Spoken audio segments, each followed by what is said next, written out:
Welcome to the Humanergy Leadership Podcast. My name is David Wheatley. We're here to talk leadership in small, bite-sized and practical chunks. Enjoy.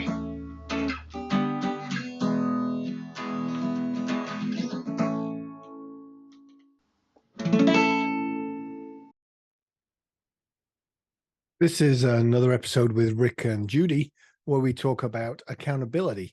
But the reason I wanted to come in here is to just let you know that at the start of this episode, Rick has an exercise, and I encourage you to participate in the exercise. Here you go. Well, welcome to this episode of the Humanergy Leadership Podcast. And once again, I'm joined by my favorite Friday afternoon leadership conversationalists, Judy Brown and Rick Eigenbrod, to have another about 40-minute conversation on a subject that we've been batting around a little bit. And today's subject is the word accountability. And we're going to have a bit of a talk about accountability. What is it? And how do leaders create environments of it? But before we start, Rick wanted to try something. So let's try something. Totally unrehearsed. And thank you, too, for being willing to play along. So I'm going to ask you to close your eyes. Oh, and we're on camera, too. And we're on camera. Close your eyes. Mm-hmm. Now, listen to this. I'm holding you accountable. Keep your eyes closed. What image comes to mind? Whoa. Whose voice do you hear? What, if anything, is going on in your tummy?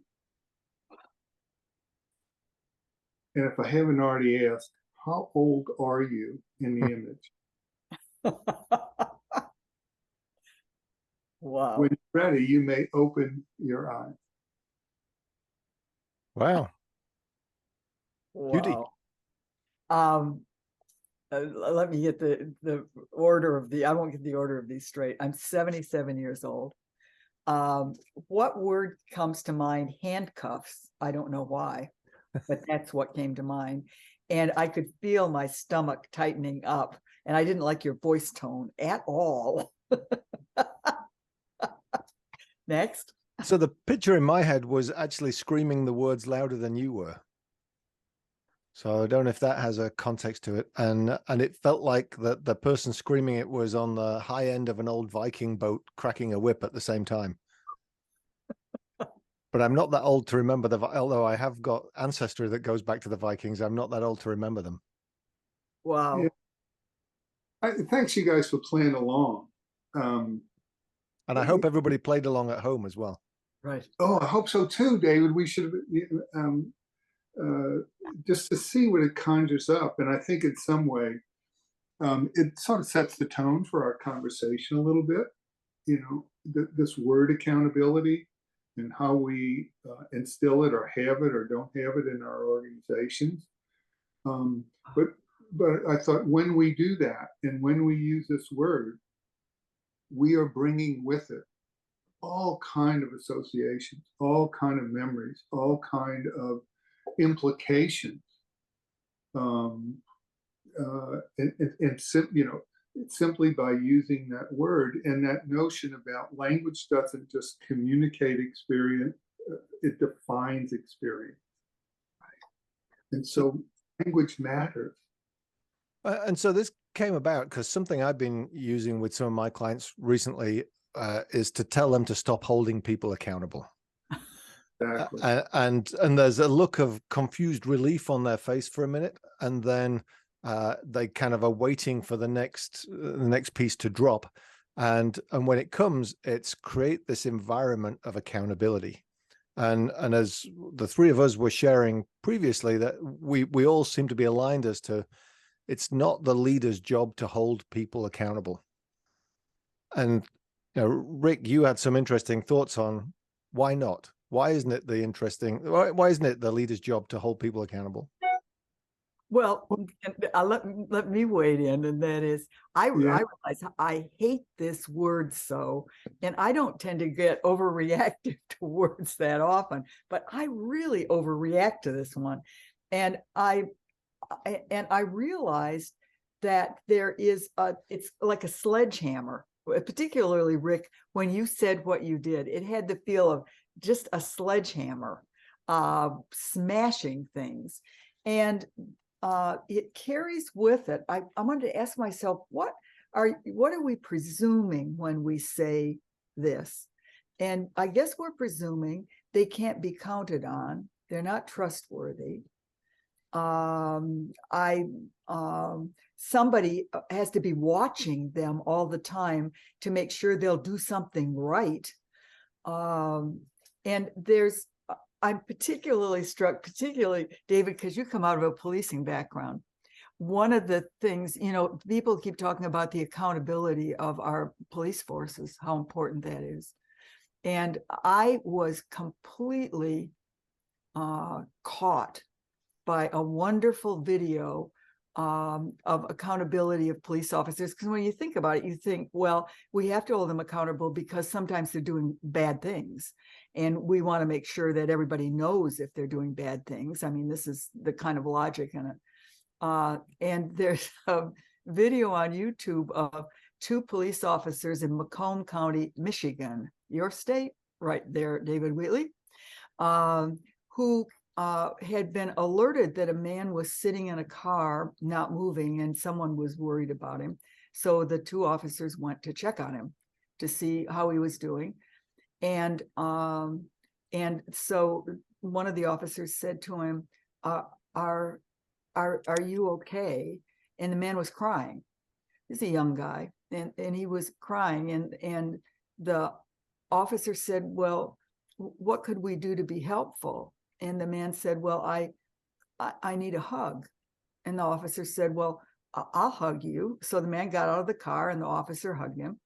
And the conversation went on for a while. The second officer showed up, and the man said he was just having a really rough time. And the officer said, it looks like you've got a lot on your plate, and but we can give you some resources, someplace you could call. The man explained he wasn't thinking of hurting himself. He was just having a really rough day. And the officers gave him the number that he could call for help, that he could talk to people, and would he be willing to do that? And the man said, well, are they going to be as easy to talk to as you guys? I don't think probably they will be. And the officer said, well, if they're not, call us. Here's our number. And so by the time they finished the conversation, the police officers had given out their phone numbers and said they'd be happy to talk to him anytime. We're here for you. And that's a different kind of accountability than we think of when we are going to hold people accountable. They were holding themselves accountable for being human beings in a situation with another human being. Which is where we come to here, isn't it? That accountability sounds like a bad word because it's somebody doing something to somebody else. If we flip it and it's about people holding themselves to what they said they were going to do, then it becomes a very different word. And sometimes in this particular case, they were holding themselves to a kind of unusual response that probably isn't in the manual of being a police officer necessarily, but they were stepping even beyond what's expected of them, and reaching out in an entirely different way. And Rick, you were going to wade in before I got all excited about all this. No, this is a part of the way this conversation always goes. It's like we each have stuff. Thank you, Judy. I love that story, by the way. It just flips things, and I think part of what we're talking about today is we inherit this notion of accountability. It's built in from early ages, and we have these roles of being the one who's accountable or the one who has to hold other people to be accountable. And neither one of them, initially or innately is what we'd like to do. David, I was struck by what you said when you said to your friend the response you got, and I wrote it down: confused relief. Mm-hmm. I think both of those words are really important. Relief. Think about what does that mean, that there was relief there? relief from what? And what if we don't get relief? And the notion of confusion, it's like, well, if we don't hold people accountable and we don't use the word accountable, what do you got for me? And it's like, this is really confusing. It's a framework that we're so embedded in. Right. And so I just wanted to mention that. Well, it leads to something that there's obviously some place in the training of leaders that says part of your job is to hold others accountable. Yeah, probably. And I'm pretty sure it's even in our book, The 50 Do's for Everyday Leadership. We talk about how to hold people accountable, and you know, it's in there. So we're probably part of the problem. But I constantly see this confused tension in this space, because isn't it the job of a leader to create the environment where people can do it themselves? Yes. It is, David. I want to mention a really great reference. I called up a mutual colleague, Judy and I have. Her name is Jill Janoff, and she wrote a brilliant book called The Inventive Organization: Hope and Daring at Work. And Jill did a lot of work in work redesign and greenfield design. And so this issue came up, and she's got a section in there where she talks about accountability, responsibility, and authority. And it's a fabulous clarification of what we're talking about. And one of the, you know, and I think we confuse, you know, accountability with you're accountable means you're compliant or you're obedient. It regresses up. It regresses us in some way. And you know, but David, let me give you an example. And I don't want to go on too long here, but I run into this over and over. When you say how embedded this notion is in our organization, and when I do a talk I do on leadership development, I run this little scenario where I say, you know, would somebody come in and give me the kind of problem that people bring you all the time? And they do. And I, as a leader, I play the leader. I said, great, thanks for sharing with me. Anything else? It makes them crazy. What do you mean? And what if they say, I don't know what to do? Then you say, I believe you. And they say, no. There's this thing where if you know they come in and you say, you can't come in with a problem unless you give me 3 solutions. Well, everybody knows you come in with 3 solutions and you watch their eyebrow, right? They will tell you which are the 3 solutions. So if I give them an answer to the question, who's accountable? If my eyebrow goes up on option 2 and they go do option 2, who's accountable? Mm. So then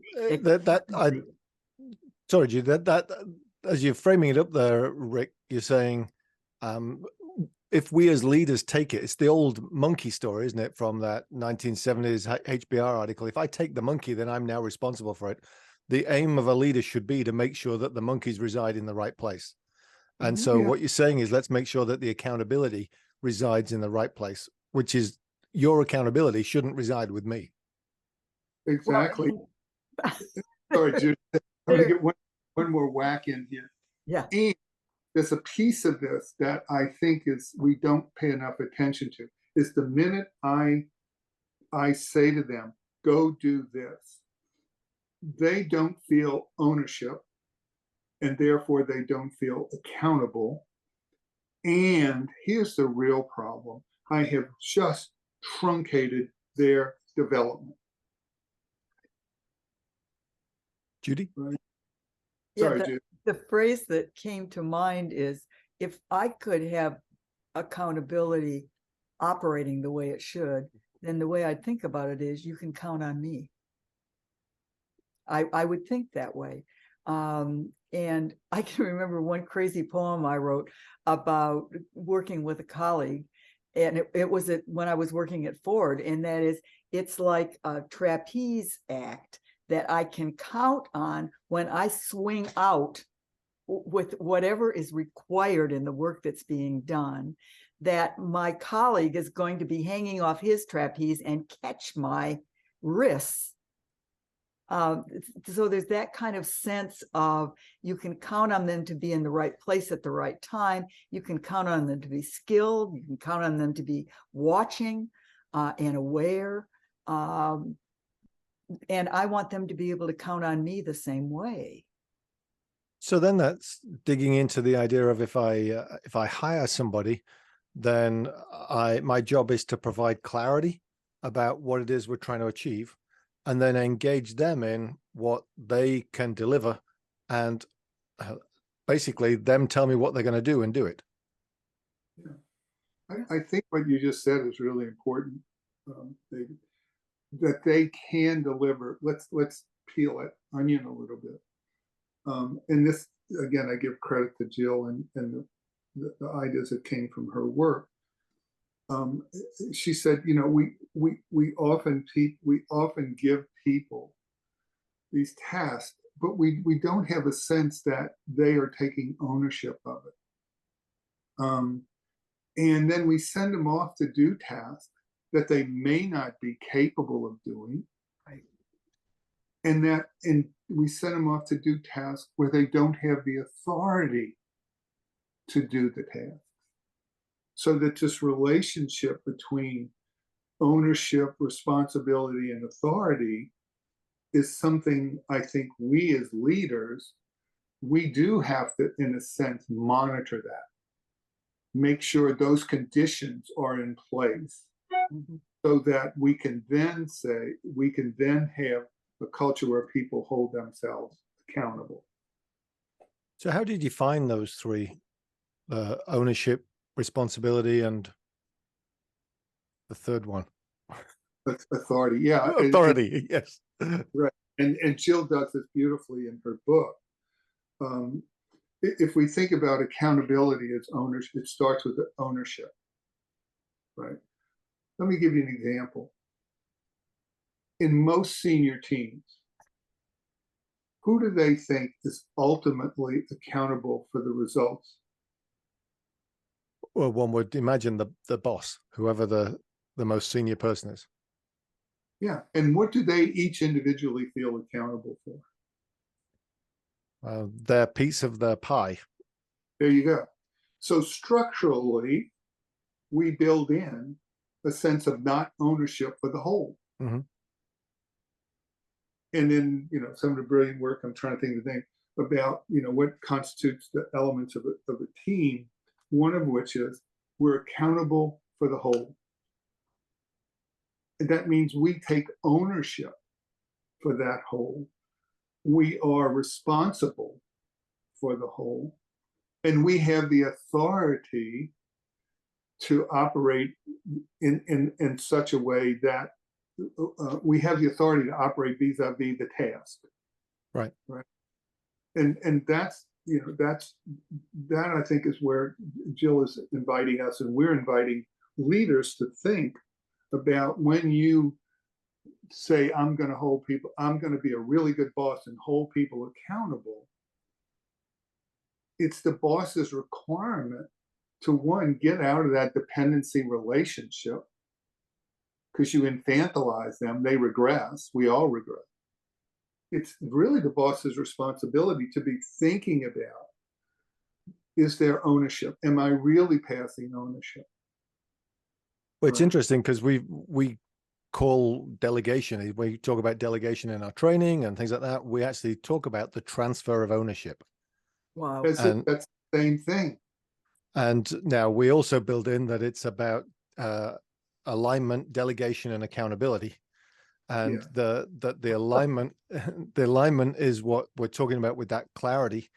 The delegation is the actual handing off of the ownership, and then the accountability is simply the tracking piece of it, both in terms of knowing how we're going to measure success and how we're going to track it. But I think that first thing you said, that transfer of ownership and thinking about that, and then the transparency that goes with having ownership for the whole, because that requires me to share everything so you can see where you play in the bigger picture and what you might be responsible for today, but you also understand that you have ownership of the whole that goes there.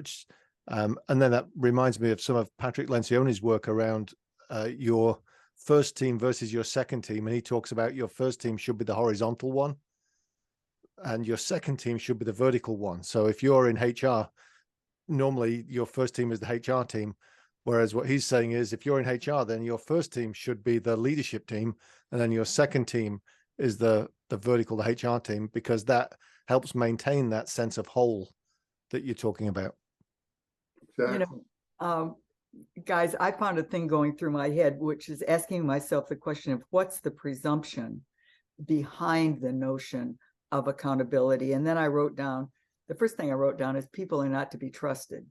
But the second thing I wrote down was a parenting book that Rick put me onto called Carpenters and Gardeners, if I remember roughly the right name. Yeah. Because built into this, into the idea of accountability is that I'm in charge of, I'm a carpenter of these people who are less than perfect. And my job is to work on them to make them more what they need to be by my lights. The idea of being a gardener, whether as a leader or a parent, is to assume that there are innate capacities in people and that your job is to create conditions that allow those to flower, allow those to flourish. And I would add to it and keep an eye on things, but that mostly what you're presuming is that people have talents and abilities and would like to exercise them. That's a very different worldview. It's a very different place to be standing, either as a leader or simply another human being. Which goes back to that idea of create the environment. Yes. And we said right at the beginning, what is accountability and how do we create an environment of accountability? That's more the gardener who's creating that environment where things will flourish because they've got the right resources. Yes. You've triggered a couple of thoughts. One is all the variables, all the dynamics, all the history, all the narratives that go into leadership are working in some way against accountability as a grown-up. Most leaders come up as domain experts. They are, particularly in high tech, where I'm surrounded, they're historically the smartest kid in the room. They define their value by having the best answers, the right answers, the fastest answer, the best answer. So think about what we're asking them to do in terms of where they ground themselves when we're asking them to be leaders who get other people to be the smartest kids in the room. Right. So that's one challenge I think leaders have. Let me give an example of it doesn't take a lot how a small thing on a part of a leader can have tremendous impact. Quick story. With a colleague, I was doing some work in England, you guys, with the top 200 execs of this company. And one of the thought leaders we had was a guy who came in and did a thing on systems thinking. And we would put them out and they would go do, well, fast forward. Each of the groups came up with this as a really critical issue. We are having a crisis in our capital expenditure, CapEx. And if we don't fix it, we're going to go broke. Each group figured that out independently. And oh, by the way, over, at pub time, wherever they were, they found out that each of them came up with the same thing. They went to the boss and said, essentially, hey, listen, if we don't get CapEx under control and fast, we're going to go broke. And you know what his response was? Tell me what you need from me. Wow. Brilliant. It doesn't take a lot. Think of what's embedded in that. What it took for him to be able to say that. How brilliant it was that he said that. and what it meant to the people there who actually did go off and together figured out what needed to be done. And oh, by the way, went to their teams and said, you know, here's some things we're doing. You're not going to take first class trains into London. There'll be no more cookies on the, you know, that kind of ridiculous stuff that companies go into when they go into cost saving. But I think that these little moments where we learn how little it takes to make those kind of impactful moves by the leader.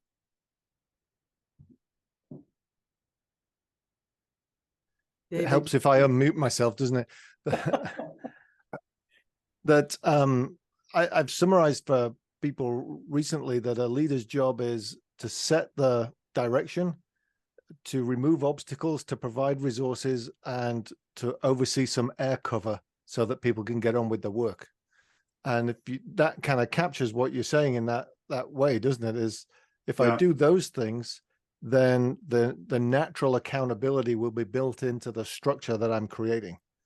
And we're not saying you don't, you know, if somebody's not delivering on what they say they were going to deliver, there's obviously a consequence to that, but that consequence is owned by the individual rather than it being something that I'm having to give to you as the leader because I've set the environment for that.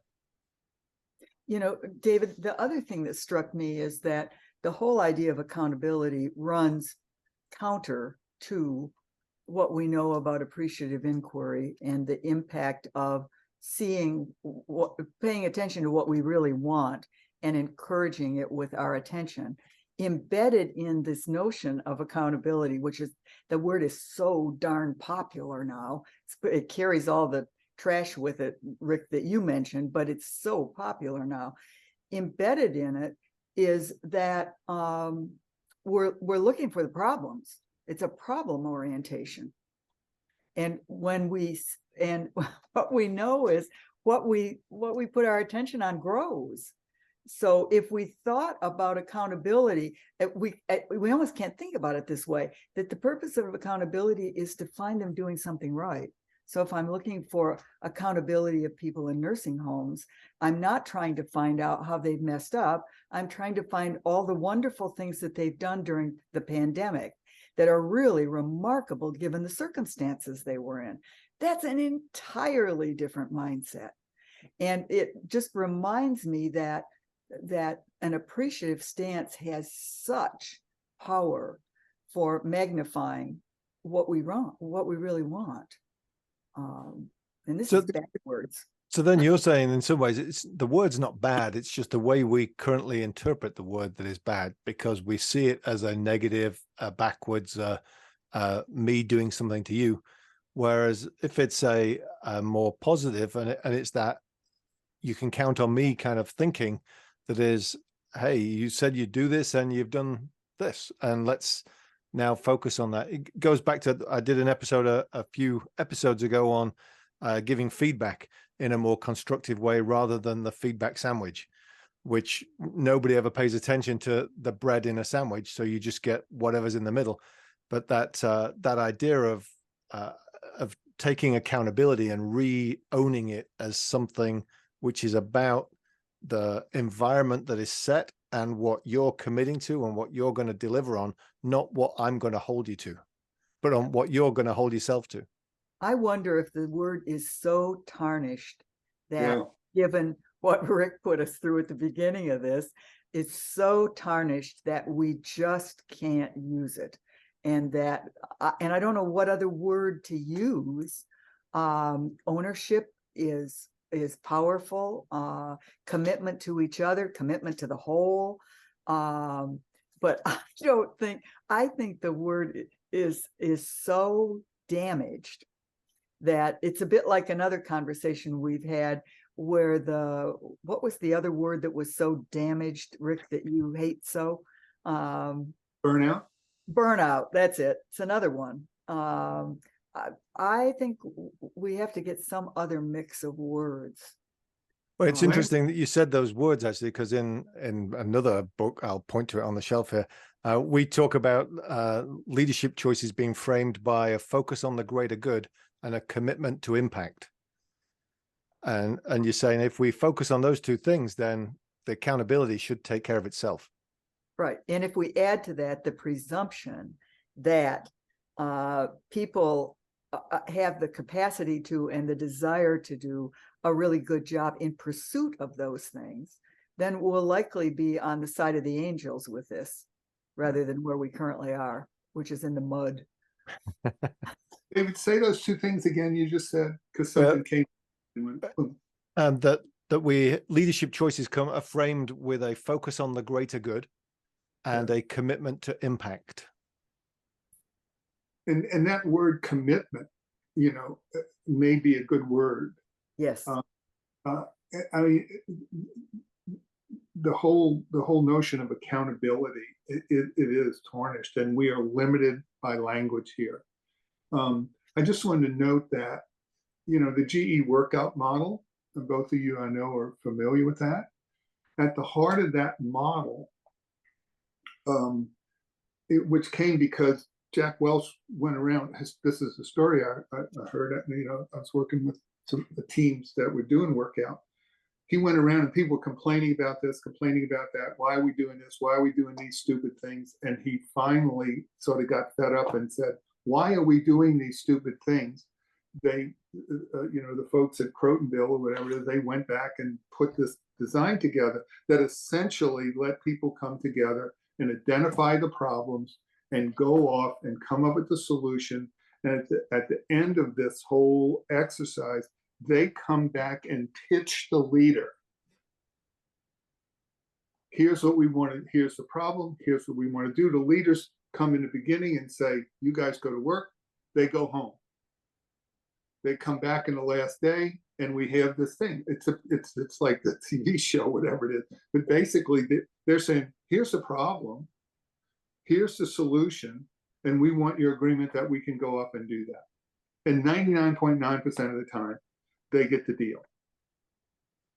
Which reminds me of, there's another, we've been quoting great books, the book Turn Your Ship Around by David Marquette, which talks about a submarine captain that takes over a new submarine and realizes that on day one, he's the stupidest person on the boat because everybody else knows so much more about that boat than he does.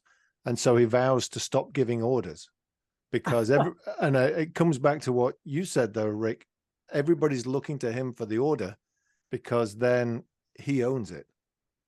Whereas if he sets intent and then asks you what you're going to do to get to that place, then you own it. And there's a piece in the book where he talks about he realized he'd got there when he was exercising in the submarine's gym. The alarm goes off that says they're about to go aground, and he runs down to the control room and he says, full astern, both engines, and some junior rating says, no, sir. And then he took another look around and realized that, yes, he'd done a quick scan and made a decision, but he didn't have all the information.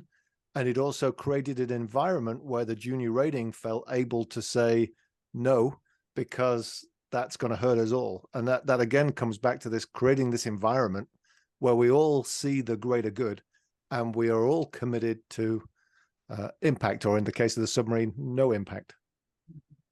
It's a variant. Many of these stories are variant of tell me what you need from me. Yeah. Mm-hmm. One of the things about workout that's so brilliant is it's not that these people come up with, wonderful solutions, creative solutions. It's that they get together and agree on the name of the problem. And that's a hugely important step that's required to take ownership, is problem naming. So often as leaders, we name the problem and dump it on our people. Right. And they may not even agree it's the problem. It's not be. It's your problem because you named it. Which is another Marquette phrase that he says, push the decision-making down to where the information's at. Right. Which is what we're trying to do with this environment that we're talking about here, is let's give people ownership of the decisions where they have the information. Judy? So somehow this takes me back to somebody whose name I believe was Reg Revens or something like that, who worked with coal miners in England. And they were having difficulties in the mines, and they finally decided that the best talent to figure out how to address the problems were the coal miners. What a wild idea. And so they put together what we would now call study circles to wrestle with, for the coal miners to wrestle with the situation, because they could see all the details and the dynamics of it. They were that close to it. And so it's the Brits and the coal miners, again, leading the charge, which is a good thing. I just looked him up, Reg Revens, who worked with the coal board in the UK, and he died in 2003, so it must have been quite a while ago. And he's renowned for developing action learning. Wow. Learn as you go, right? David, the submarine story remind me of the same guy that said, "Tell me what you need from me." He was so brilliant. Think about the centeredness it takes for a leader to do this under conditions where, you know, that's really state. I mean, we could go broke, and he's saying, "Tell me what you need from me," and relying on them. You better have a grown up at the helm who can say that, you know, who can bind their own anxiety, who's operating at a high enough level of their own personal development that they can do that.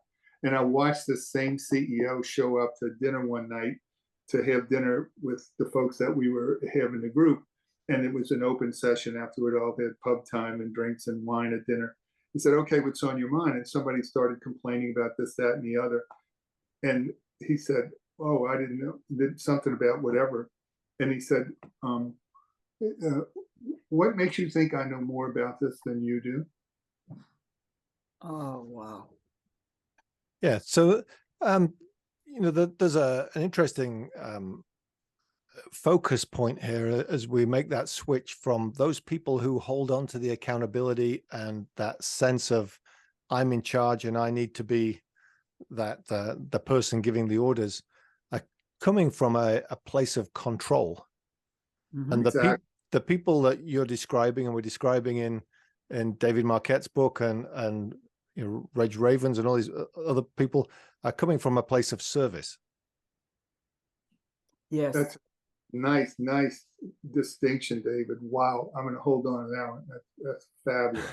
Well, I'm thinking that because, and I was going to flip up on the screen for any viewers, and I'll share there's another episode of the podcast that talks about something we call the leadership pyramid. And I think it kind of summarizes a lot of what we've been talking about, because if you're coming from a control orientation or a self-focus, your pyramid is going to be very heavy on tell and advise and give your perspective. And if you're coming from a service or a greater good orientation, your pyramid is going to be heavy on just you being authentically in the right place, listening, summarizing, and potentially asking the right question, which is what you've been sharing there, Rick, is some of those really powerful questions. What do you need from me is one of the best questions, but it's best asked one side demonstrated that I understand what the issue is you're bringing to me. And we've used this tool, this leadership pyramid, with folks. And what I find is the best leaders that I ever work with hardly ever go above the fourth step, which means that they're authentic, they listen, they summarize their understanding, and they ask powerful questions. Right. And they rarely go into sharing a perspective, to giving advice, or to telling people what to do, because they don't need to. They ask great questions, which unlock the thinking of other people. And the more they're oriented to this greater good, the less they need to be brandishing the accountability whip that we've been talking about. Perfect. Well, to paraphrase the Car Talk guys, you've wasted another 40 minutes. So there's a few things. Reg Revens was the guy that Judy was talking about, and I just found him on Wikipedia. The Inventive Organization, Hope and Daring at Work by Jill Janoff was one of the books that Rick mentioned, and The Gardener and the Carpenter, and is by Alison Gopnik, I believe. Does that sound about right? Yeah, Gopnik, exactly. Yep, and it's The Gardener and the Carpenter, What the New Science of Child Development Tells Us About Relationships Between Parents and Children. So I just found those for those that have been listening and tagging along. And thanks for sharing those resources, and thanks for spending another 40 minutes with us around this conversation of what we used to call accountability. What a pleasure, David. Thank you. Oh, great fun as always. Thank you both.